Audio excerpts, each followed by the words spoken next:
Hello दोस्तों, स्वागत है आपका हमारे YouTube channel mission lecturer UK 2025 पर। तो दोस्तों, आज की क्लास में बात करेंगे भारतीय काव्य शास्त्र के अंतर्गत काव्य हेतु और काव्य संप्रदाय पर। ठीक है दोस्तों, जिसके अंतर्गत हम रस, अलंकार, रीति, ध्वनि, वक्रोक्ति और औचित्य पर आधारित पर भी चर्चा थोड़ा बहुत करेंगे। लेकिन इससे पहले की जो हमारी क्लास है दोस्तों 61, उसको आप ज़रूर वॉच कर लीजिएगा, जिसके अंतर्गत हमने काव्य लक्षण और काव्य प्रयोजन पर चर्चा की है। और लगातार जो भी ये सिलेबस हमारे पास है उत्तराखंड प्रवक्ता का, तो उस सिलेबस के अकॉर्डिंग लगातार हमारी क्लासेस रही हैं। तो इसलिए आप हमारे प्लेलिस्ट में जाके, हिंदी की प्लेलिस्ट में जाके उन सभी क्लासेस को वॉच कर लेंगे तो एटलीस्ट आपकी एक अच्छी खासी तैयारी यहाँ से देखने को मिलेगी।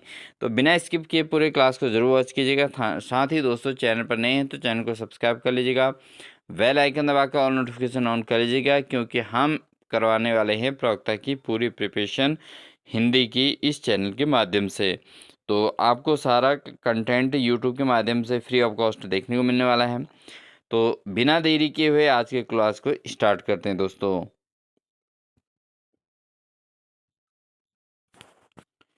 काव्य हेतु काव्य संप्रदाय पर हम व्याख्यान पर चर्चा करेंगे दोस्तों पहले, और इसका फिर व्याख्यान के बाद हम इस पर आधारित एमसीक्यू क्वेश्चंस के माध्यम से आपके प्रिपरेशन को मजबूत करने का प्रयास करेंगे। तो दोस्तों, सबसे पहले हम बात करते हैं पोएटिक पर्पस, यानी कि काव्य हेतु क्या चीज़ है, कि काव्य रचना का उद्देश्य दोस्तों क्या होता है, काव्य हेतु कहलाता है। यानी कि हम जब काव्य की रचना करते हैं, कोई भी कवि अगर काव्य की रचना करता है तो उसका कुछ न कुछ उद्देश्य होता है, उसको काव्य हेतु कहा जाता है। ठीक है, कवि काव्य क्यों लिखता है, इसका प्रयोजन क्या होता है, यही इस विषय का मूल प्रश्न होता है।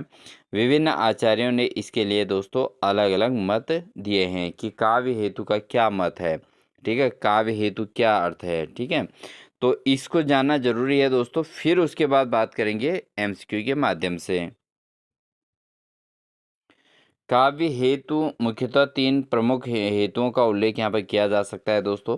जैसे शिक्षा हेतु काव्य, तो काव्य का उद्देश्य क्या होता है, नैतिक शिक्षा, धार्मिक या सामाजिक शिक्षाएं देना है।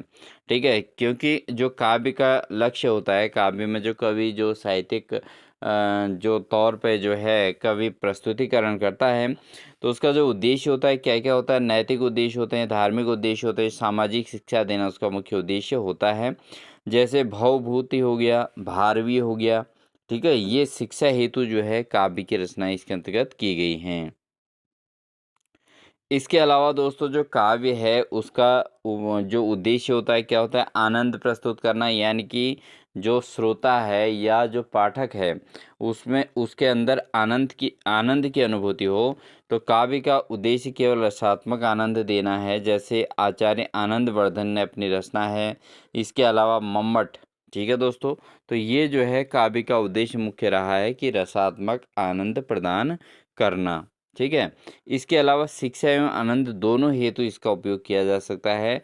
कुछ आचार्यों के अनुसार क्या है दोस्तों, काव्य दोनों के लिए होता है। जैसे विश्वनाथ और जो है दंडी, ये मानते हैं कि काव्य का उद्देश्य क्या है, शिक्षा और आनंद दोनों है।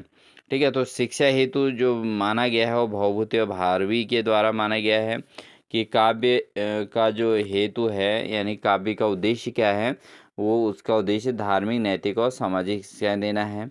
ये बात मानते हैं भवभूति और भारवी। ठीक है, इसके अलावा आनंद हेतु कौन मानते हैं, तो काव्य का उद्देश्य केवल रसात्मक आनंद देना, ये माना गया है आचार्य आनंदवर्धन के द्वारा। और साथ ही मम्मट भी ये मानते हैं दोस्तों कि हिंदी में जो काव्य है वो काव्य के पोएटिक पर्पस क्या है, मेनली वह है आनंद प्रदान करना। ठीक है, तो ये मम्मट का कहना है। इसके अलावा शिक्षा और आनंद दोनों एक साथ प्राप्त हों, ये मानते हैं विश्वनाथ और दंडी। वो मानते हैं कि काव्य का उद्देश्य शिक्षा देना भी है और साथ ही आनंद की अनुभूति कराना भी काव्य का उद्देश्य है। अब बात करेंगे दोस्तों काव्य संप्रदाय की, तो स्कूल ऑफ पॉलिटिक्स। तो यहाँ पर हम बात करते हैं स्कूल्स ऑफ पॉलिटिक्स की। तो भारतीय काव्य शास्त्र में अनेक संप्रदाय बने हुए हैं जो काव्य के मूल तत्व को लेकर मतभेद रखते हैं। ठीक है, तो जो उनके जो काव्य शास्त्र हैं उसमें अनेक संप्रदाय बने हुए हैं जो क्या करते हैं, काव्य के मूल तत्व को लेकर मतभेद रखते हैं। तो मुख्य संप्रदाय जो हैं इस प्रकार से हैं। क्या क्या संप्रदाय हैं दोस्तों? काव्य संप्रदाय के अंतर्गत हम बात करते हैं।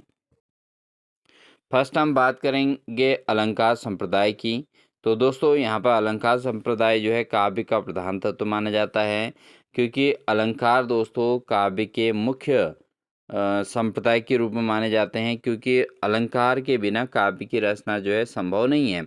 यानी कि हम किसी भी काव्य की रचना करें तो उसमें अलंकारिक उसका प्रस्तुतिकरण उसके अंतर्गत जरूर होगा। तो ये माना है भामह ने और दंडी ने, ठीक है। तो काव्य संप्रदाय से संबंधित कौन है कवि? वह हैं भामह और दंडी। इसके अलावा दोस्तों रीति संप्रदाय से संबंधित हैं, वह हैं काव्य के राणा रीति या शैली को कहा गया है, ठीक है, रीति संप्रदाय के अंतर्गत। और ये रीति संप्रदाय से संबंधित जो कवि हैं वह हैं वामन। वामन दोस्तों रीति संप्रदाय से संबंधित कवियों के रूप में जाने जाते हैं, कवि के रूप में जाने जाते हैं। इसके अलावा बात करें दोस्तों ध्वनि संप्रदाय की, तो काव्य का सार ध्वनि या अर्थ का व्यंग है। तो ये आनंदवर्धन मानते हैं जो काव्य का सार है वो ध्वनि या अर्थ का व्यंग्य है। तो वो ध्वनि संप्रदाय से संबंधित है आनंदवर्धन। इसके अलावा रस संप्रदाय से संबंधित जो है रस काव्य की आत्मा मानी है। किन्होंने रस को काव्य की आत्मा मानी है दोस्तों? तो ये किन्होंने माना है? भट्ट लोलट और अभिनव गुप्त। अभिनव गुप्त और भट्ट लोलट जो कवि हैं दोस्तों, इन्होंने रस संप्रदाय यानी कि ये रस संप्रदाय पर आधारित कवियों के रूप में जाने जाते हैं। और इन्होंने जो है काव्य की आत्मा जो है दोस्तों रस को माना है। ठीक हो गया। इसके अलावा बात करते हैं औचित्य संप्रदाय की। अगर हम बात करें तो दोस्तों औचित्य ही काव्य की आत्मा है। तो औचित्य काव्य की आत्मा मानी गई है। तो ये जो है क्षेमेंद्र इसके मेन हैं, कवि के रूप में जाने जाते हैं औचित्य संप्रदाय के कवि। तो इसके अलावा अभिव्यक्ति संप्रदाय से संबंधित हैं दोस्तों। अभिव्यक्ति को प्रधान माना गया है इसमें, ठीक है। जो अभिव्यक्ति की जाती है कवियों के द्वारा उस अभिव्यक्ति को ही प्रधान माना जाता है। तो ये जो हैं काव्य संप्रदाय हैं। तो काव्य संप्रदाय दोस्तों मुख्यतः 6 प्रकार के हैं। आप देख सकते हैं 6 प्रकार के हैं। अलंकार संप्रदाय, रीति संप्रदाय, ध्वनि संप्रदाय, रस संप्रदाय, इसके अलावा औचित्य संप्रदाय, इसके अलावा अभिव्यक्ति संप्रदाय, ठीक है। तो ये हैं। और एक बार रिवीजन के तौर पे देख लें कि अलंकार संप्रदाय से संबंधित कौन है कवि? भामा हैं, दंडी हैं। रीति संप्रदाय से संबंधित कवि दोस्तों वामन हैं। और ध्वनि संप्रदाय से संबंधित आनंदवर्धन है। रस संप्रदाय से संबंधित भट्ट लोलट और अभिनव गुप्त हैं। औचित्य संप्रदाय से संबंधित दोस्तों क्षेमेंद्र हैं। इसके अलावा अव्यक्ति संप्रदाय को भी इसमें महत्व दिया गया है। अब बात करेंगे दोस्तों हम इससे संबंधित जो है एमसीक्यू प्रश्नों पे जो एग्ज़ाम के लिए काफ़ी पावरफुल होते हैं। शुरुआत करते हैं दोस्तों पहले प्रश्न से। काव्य का प्रमुख हेतु क्या माना गया है? तो काव्य का जो प्रमुख हेतु है दोस्तों, काव्य का मेन मकसद क्या है? वो है काव्य में सौंदर्यीकरण लाना और आनंद उत्पन्न करना। तो शिक्षा देना भी है, बट जो मुख्य उद्देश्य है वो क्या है? काव्य का मुख्य प्रमुख हेतु किसको लिए माना गया है? आनंद प्रदान करना। ठीक है, तो ऑप्शन नंबर सी इसका सही आंसर है। दोस्तों एग्जाम में इसी प्रकार के प्रश्न पूछे जाते हैं। दोस्तों यहाँ पर देखिए शिक्षा को भी इसमें दिया गया है, धनार्जन भी दिया गया है, यश भी दिया गया है। तो धन अर्जन करना काव्य का उद्देश्य हो ऐसा कोई कंपलसरी नहीं है। इसके अलावा यश की प्राप्ति तो केवल कवि ही कर सकता है, और कवि अपने रचनाओं में इतना आनंद भर दें कि वो जो है वैसे ही यश प्राप्त कर लेंगे। लेकिन शिक्षा को प्राप्त करना भी काव्य का उद्देश्य होता है, लेकिन जो मुख्य उद्देश्य कहा गया है दोस्तों यहाँ पर वह है आनंद प्रदान करना। ठीक है, बढ़ते हैं दोस्तों अगले प्रश्न में। काव्य का आत्मरस है यह किसका मत है? तो काव्य जो है काव्य की जो आत्मा है वो रस है। ठीक है, रस छंद अलंकार होते हैं दोस्तों। तो रस को काव्य की आत्मा किसने माना है? ऑप्शन है वामन, भामह, आनंदवर्धन या भट्ट लोलट। तो दोस्तों जो हमने अभी चर्चा की थी कि काव्य की आत्मा रस को माना गया है, तो इसको मानने वाले हैं भट्ट लोलट। भट्ट लोलट दोस्तों ये काव्य की आत्मा रस को मानने वाले हैं, तो ऑप्शन नंबर डी इसका सही आंसर हो जाएगा। ऐसे प्रश्नों को दोस्तों आप ज़रूर नोट कर लें, क्योंकि ऐसे ही प्रश्न एग्जाम में आ रहे हैं और वहाँ पर आपने इसको फिर गलत हो जाता है। ठीक है, तो ये सेंटेंस सहित पूरा आपको याद होना चाहिए। भट्ट लोलट जो है काव्य की आत्मा रस को मानते हैं। बढ़ते हैं दोस्तों, रीति ही काव्य की आत्मा है, यह किस आचार्य का मत है? तो रीति रीति को जो है काव्य की आत्मा कहने वाले आचार्य कौन हैं? ऑप्शन है वामन, दंडी, भामह या मम्मट। तो दोस्तों जो रीति ही काव्य की आत्मा है, ये किस आचार्य ने कहा है? ये कहा है वामन ने। तो वामन दोस्तों रीति को ही काव्य की आत्मा मानते हैं, इसलिए ए ऑप्शन इसका सही रहेगा। बढ़ेंगे दोस्तों अगले प्रश्न में, काव्य का प्राण अलंकार है किस संप्रदाय का सिद्धांत है? तो काव्य का प्राण अलंकार किस संप्रदाय ने माना है? ऑप्शन है रस संप्रदाय, रीति संप्रदाय, अलंकार संप्रदाय या ध्वनि संप्रदाय। तो काव्य के प्राण अलंकार किसने माना होगा? ये ऑब्वियसली समझने वाली बात है। ये है दोस्तों अलंकार संप्रदाय का सिद्धांत। ठीक है, तो ऑप्शन नंबर सी इसका सही आंसर हो जाएगा।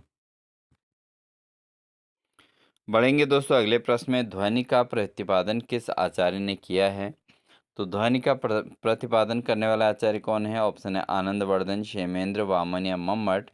तो ध्वनि का प्रतिपादन करने वाला आचार्य का नाम है दोस्तों आनंदवर्धन, इसलिए ऑप्शन नंबर ए इसका सही आंसर हो जाएगा, जिन्होंने ध्वनि का प्रतिपादन किया है। बढ़ेंगे अगले प्रश्न है, अगला प्रश्न है औचित्य संप्रदाय के प्रवर्तक कौन हैं? तो औचित्य संप्रदाय के प्रवर्तक कौन है दोस्तों? ऑप्शन है भामह, क्षेमेंद्र, दंडी या विश्वनाथ। तो औचित्य संप्रदाय के जो प्रवर्तक हैं दोस्तों वह हैं क्षेमेंद्र। इसको भी आप नोट कर लीजिएगा, ये प्रीवियस पेपर में एक बार आया हुआ है। तो औचित्य संप्रदाय के प्रवर्तक कौन है दोस्तों? वह हैं क्षेमेंद्र हैं। ऑप्शन नंबर बी इसका सही आंसर हो जाएगा। अगला क्वेश्चन है दोस्तों, काव्य के द्वारा शिक्षा और आनंद दोनों देने की बात किसने कही है? तो काव्य के द्वारा ही शिक्षा भी देनी है और आनंद की अनुभूति कराना है, ये दोनों कार्य करने वाले कवि कौन हैं? ऑप्शन है भवभूति, विश्वनाथ, दंडी या मम्मट। तो काव्य के द्वारा शिक्षा और आनंद दोनों देने की बात जो कही गई है वो कही गई विश्वनाथ के द्वारा, इसलिए ऑप्शन नंबर बी सही आंसर हो जाएगा दोस्तों। काव्य का उद्देश्य केवल आनंद देना है, यह मत किसका है?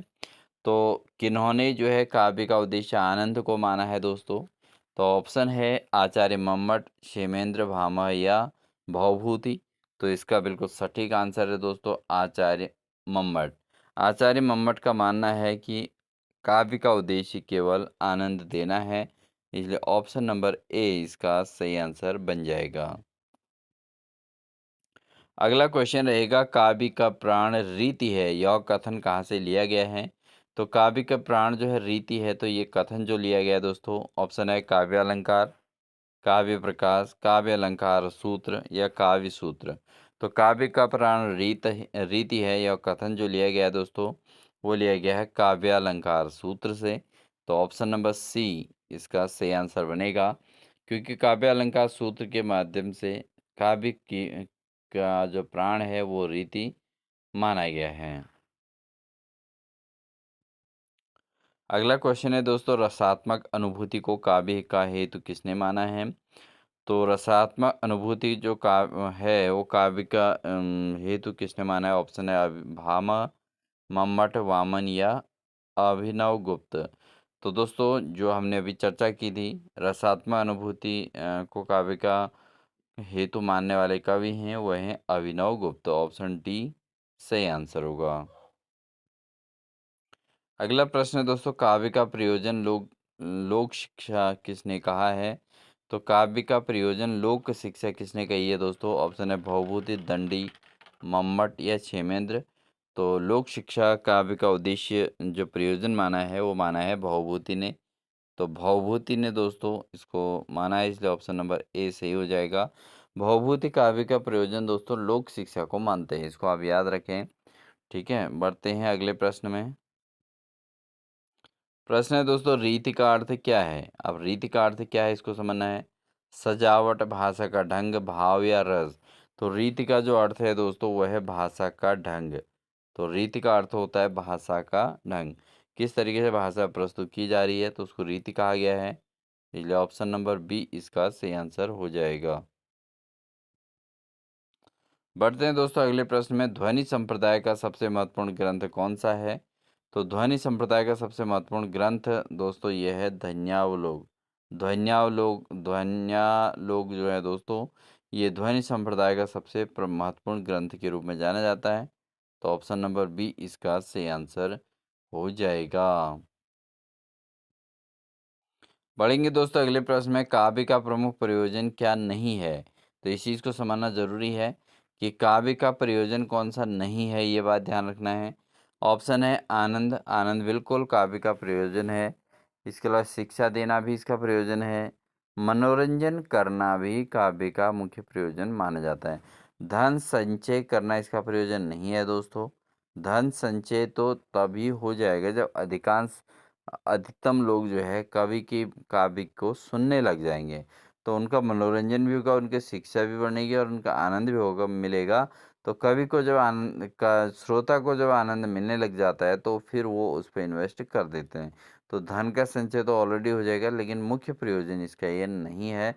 आनंद देना, शिक्षा देना और मनोरंजन, ये तीनों के तीनों मुख्य उद्देश्य के अंतर्गत आते हैं। बढ़ते हैं दोस्तों अगले प्रश्न में, औचित्यम नाम सर्वत्र किस ग्रंथ का वाक्य है। तो औचित्यम नाम सर्वत्र, जो औचित्यम नाम सर्वत्र है, ये किस ग्रंथ का वाक्य है। तो इम्पोर्टेंट प्रश्न है दोस्तों। यह है दोस्तों आपका औचित्य विचार चर्चा। औचित्य विचार चर्चा का ये ग्रंथ का ये वाक्य है, औचित्यम नाम सर्वत्र। ऑप्शन नंबर बी इसका सही आंसर हो जाएगा। अगला प्रश्न है दोस्तों, किसने कहा रीति ही काव्य की आत्मा है। किसने कहा था कि रीति ही काव्य की आत्मा है। ऑप्शन है दंडी, वामन, भामह, अभिनव गुप्त। तो दोस्तों रीति ही काव्य की आत्मा जो कही गई थी वो कही गई थी वामन के द्वारा। तो ऑप्शन नंबर बी इसका सही आंसर हो जाएगा। पढ़ेंगे दोस्तों, रस सिद्धांत का विकास कहाँ सर्वाधिक हुआ था। तो जो सिद्धांत है इसका विकास सबसे ज़्यादा जो सर्वाधिक विकास हुआ था वो हुआ था संस्कृत काव्य शास्त्र में। किसमें हुआ था, संस्कृत काव्य शास्त्र के अंतर्गत हुआ था रस सिद्धांत का विकास। तो ऑप्शन नंबर ए इसका सही आंसर हो जाएगा। बढ़ेंगे दोस्तों अगले प्रश्न में, काव्य का सौंदर्य रस में निहित है, ये किसका कथन है।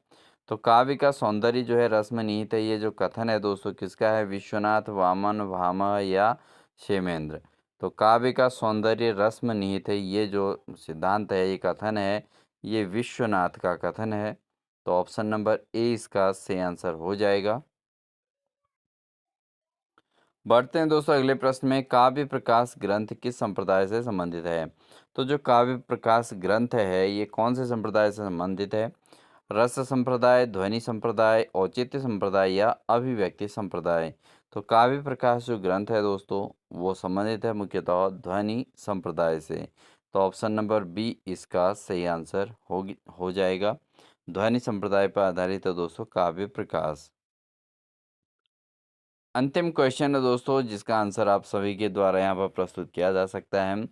तो आप प्लीज़ इस क्वेश्चन का आंसर ज़रूर शेयर करें, और साथ ही अगर आपको इस टॉपिक पर रिलेट और जो है एमसीक्यू प्रश्न इसमें करने हैं तो हमें प्लीज़ कमेंट सेक्शन में ज़रूर लिखिएगा, जिससे हम अगली क्लास भी इसी के एमसीक्यू पर ला सकते हैं। अदरवाइज हम टॉपिक को आगे बढ़ाएंगे। ठीक है दोस्तों।